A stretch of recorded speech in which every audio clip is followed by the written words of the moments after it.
后来哦，最近哦，这嘛咧发起价，遐嘛咧发起价，起到用要伤到咱的腰内肉咯。日本啊，今个素食业调起着介绍了后，华城集团嘛来宣布，12月15号开始，旗下5个品牌平均要来起3%。另外，真出名的鸡肉钱的品牌胖老爹嘛来宣布，16号开始要调整全台湾门市的价销，要起3块到5块不等。食饭时间有真侪民众工作人员出入日，真无简单望到国内药妆咖啡以泰式料理有名的连锁餐饮品牌，要是挡袂牢，宣布要起价。华城集团因为就是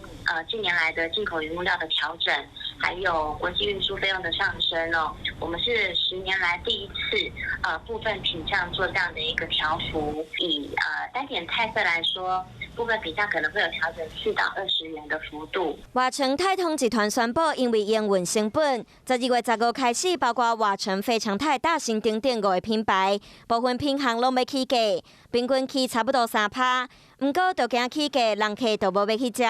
业者嘛推出消费送甜点，或者是美女买一罐送一罐的优惠，啥物拢要起，连平民美食嘛要起。连锁鸡肉钱的品牌胖老爹嘛宣布，自12月16开始调整价销，各个地区拢无一定，各项产品平均起3到5块。有名的酸菜白肉火锅东北之家，因为基本工资含不了成本起价，广告自15号开始，大家人用餐的费用会从460块起到498块，算算的起码8%。行政院主计处公布11月消费者物价总指数 CPI 比前个月起0.24%，经过调整季节变动因素了后，比去年同期起2.84%，嘛创下至9年来的新高。有起价原料包括油料费起35.8%，外食费起0.57%，水果2个价销嘛隆重起价。伫这物价直直起，敢若薪水无增加的时代，民众需要开的钱恐惊嘛敢若会愈来愈侪。